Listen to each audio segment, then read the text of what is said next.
Hello there and welcome. You know, I said I was going to send you a couple more videos when you got the last one. Well, I've decided to talk about a subject that is really misunderstood by almost everyone. I'm going to talk to you about success and its polar opposite, failure. Do you know, success and failure are not what everybody thinks. I believe the best definition of success that I have ever seen is one that came from Earl Nightingale many, many years ago. In fact, he coined it around 1951. He passed away in 1989, and he never changed a word of his definition of success. He said it was the progressive realization of a worthy ideal. Now think of that. Progressive realization. That isn't going ahead, stop, and go backwards. It's progressive, continually moving toward it. The progressive realization of a worthy ideal. Now, for some strange reason, most people think of success as something they may get to. And when they don't, they consider themselves failures. Do you know, if you have an idea of failure in your mind, it devastates your entire mind. It puts your mind in a terrible vibration, your body goes into a bad vibration, and everything goes haywire. Hopefully, with the message I'm going to share with you, you're going to have a totally different concept of success and failure. You see, success and failure is not like black and white. It's not like that at all. Success and failure are so closely aligned with one another, and yet it's so misunderstood. You'll watch one individual go out and enjoy tremendous success. You'll see someone else working right beside them, possibly for the same employer, maybe selling the same thing in the same marketplace, and they're blowing it. And they take a look at their results and they feel like they're mediocre. What's the difference here? Is the one person just so much better than the other? Is one person got something figured out that the other doesn't seem to ever figure out? Because you see, once the person gets the idea that they're mediocre or they're a failure, they're sunk. They are really sunk. Because the more they focus on that, the more they move into that vibration. Now, I want you to really open your mind here. I want you to listen really carefully. Now, you don't just listen with your ears. You hear with your ears. You listen with your emotions. So I want you to let yourself get very locked up in this. And let's understand that success and failure are not going in opposite directions, regardless of how much it may appear that way.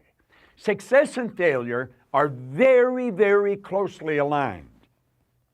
Now, this may seem bizarre, and it may seem like I really don't know what I'm talking about, but I really do know what I'm talking about. I have studied this subject like a scientist for over 50 years now. See, the person that's mediocre is being controlled by ideas that are in their subconscious mind. They don't understand what's going on. They're letting the outside world control them, and all they're looking at is the results. They don't really understand what's going on inside. They don't understand that failure is a part of success. Everyone fails every day, but that doesn't make them a failure. You see, I have found the person that's winning is in control of their paradigm, and the person that is getting the results where they consider themselves to be mediocre, they're being controlled by their paradigm. Now, I'll tell you something else I've found. I've found that success and failure are not going in opposite directions. As a matter of fact, success and failure are so closely aligned that it's like a razor's edge that separates the two. You know, there was a book written on the razor's edge by W. Somerset Maugham, and Darryl Zanuck then made a movie out of it. Then the movie was recaptured here just a few years ago again. The line that separates success from failure is as fine as a razor's edge. Do you know, if you go back to 1947, there was a racehorse named Armed. Armed was the first racehorse in 1947 to earn over $1 million in prize money. That year, Armed won $761,500 in prize money in a year. 761,500. Now, the horse that came in second, time after time after time, sometimes just lost by a nose, only won 75,000. Now, you get your calculator out and study this, and that's the way most people look at it, 75,000, 761,500. Yet would appear that Armed was 13 times better than its closest competitor. However, if you look at this objectively and really understand this success-failure concept, you're going to realize that Armed wasn't even 4% better. Isn't that strange? Not even 4% better. Yet he earned 13 times as much money. See, the person that's succeeding is not that much better. We have a tendency to look at them and say, wow, maybe 4%. You could just step right through that terror barrier. Step right through that razor's edge. If you go back to the Olympic Games in Montreal, now that's fresh in my mind because Canada hosted the Games and I'm Canadian.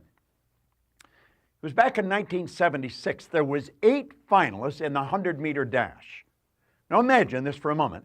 8 of them all lined up, going as fast as they could move for 100 meters. Do you know the one that won the gold medal wasn't even 1/10 of a second ahead of the person who came in last? There wasn't a big difference. Didn't even medal. Less than 1/10 of a second. A breath. Just the razor's edge.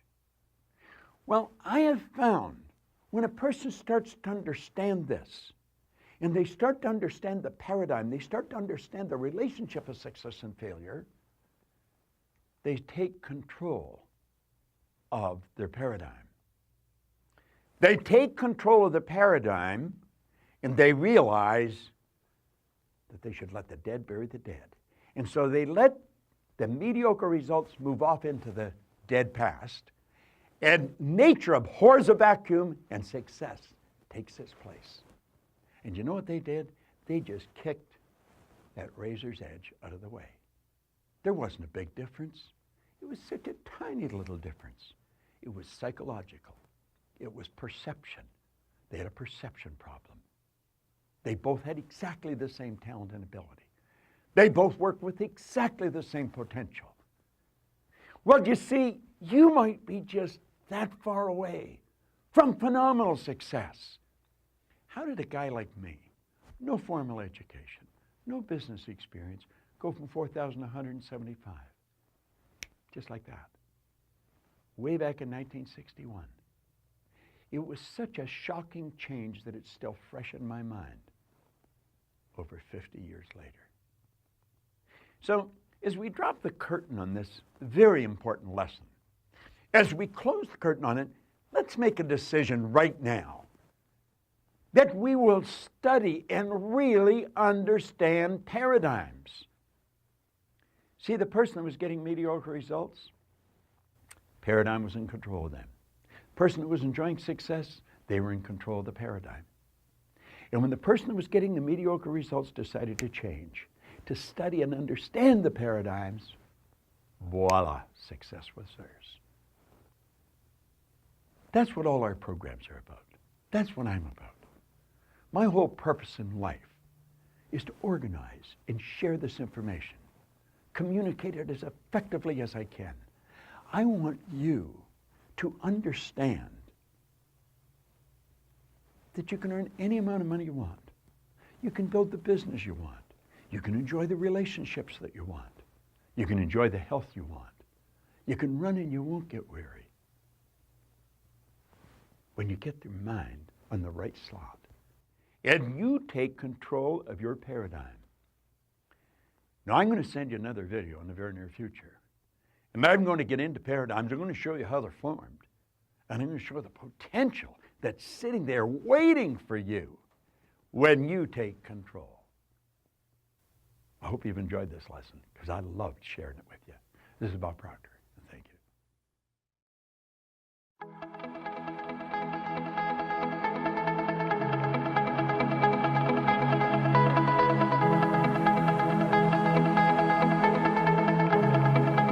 Check us out at ProctorGallagherInstitute.com for tips, tools, and resources.